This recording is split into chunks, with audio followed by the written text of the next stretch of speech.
Hakto ni tai kubni hase rok be baksa Tripura hase bahanyo indigo ni bir khungno batil khlai jagukha kokrama saimanka Bharat hakotoro 1550 ta bir khung batil khlai jakka abo bai thanglai sukhani rok balai kheno jongjalo kalai bai khani kokrama আপনারা কোথা থেকে কোথায় যাচ্ছিলেন এবং ফ্লাইটের এই মুহূর্তে বর্তমান খবর কি রয়েছে?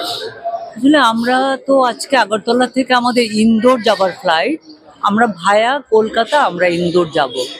কিন্তু আসলে না কিরকম অবাক লাগছে, আমাদের আমাদের একটা টিম যাচ্ছি, আমরা আমাদের পারিবারিক একটা বিয়ের অনুষ্ঠান, সেখানে আমরা সবাই যাচ্ছি।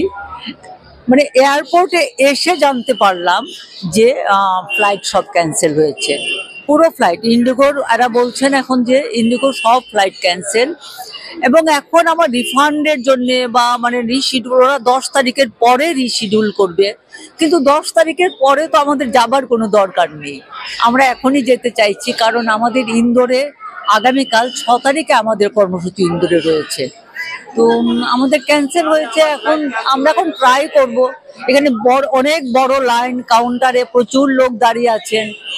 সবচেয়ে হচ্ছে কি, ইন্ডিগোর কোনো অ্যানাউন্সমেন্ট নেই, বোর্ডের মধ্যে একটু রদ দেখাচ্ছে। ওরা কিন্তু ইচ্ছা করলে আমাদের বাড়িতেই মানে মেসেজ পাঠাতে পারতো যে তোমাদের ফ্লাইট ক্যান্সেল হচ্ছে, রিফান্ডের জন্য তোমরা চাও। এখন রিফান্ডের জন্য আমাদের গিয়ে লাইনে দাঁড়িয়ে ওদের কাছে রিকোয়েস্ট করতে হবে যে রিফান্ড কিভাবে করবে। আসলে কি হয়েছে ব্যাপারটা, মানে এদের উপরে কোনো নিয়ন্ত্রণ নেই। ফ্লাইটগুলো যেভাবে চলছে, আগে যেটা থাকতো যে সরকারিভাবে রাজ্য সরকারও কিছু কথা বলার সুযোগ ছিল, কিন্তু এখনকার সময়ে এদের উপরে একেবারে নিয়ন্ত্রণ নেই।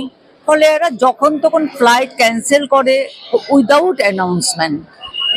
ইন্ডিগো কর্তৃপক্ষের তরফ থেকে আগাম কিছু জানানো হয়েছিল কি? না, একদম না। আমি এয়ারপোর্টে তো, তাহলে আমরা এতগুলো লোক এয়ারপোর্টে আসতাম না। আমরা অনেকগুলো লোক এয়ারপোর্টে এসেছি, এবং আমি এই কথাই বলছি যে ইন্ডিগো ফ্লাইট রিশিডিউল করবে, কোনো ইমার্জেন্সি হলে করতে হবে, এগুলো নিয়ে আমি কোনো কথা বলছি না। কিন্তু এতগুলো প্যাসেঞ্জারকে তোমরা ভোগাচ্ছ, তোমরা অ্যাটলিস্ট এটা এনশিওর করো মেসেজ পাঠিয়ে যে তোমাদের সব ফ্লাইট আমাদের ক্যান্সেল, আমরা উই আর আনডান, তোমাদের রিফান্ড আমরা ব্যাংকে পাঠাবো, বা মোড অফ পেমেন্ট আমার যা ছিল সেভাবে পাঠাবে। সেটুকু এরা করতে পারে, কিন্তু এতটাই অ্যাডামেন্ট যে এরা এগুলো করার কোনো প্রয়োজনও মনে করে না। একটা লোক বাইরে নেই, তাদের কর্তৃপক্ষের তরফ থেকে আপনাদের কোনো সাহায্য করা হচ্ছে? না না, ওই যে লাইনে দাঁড়াতে হবে।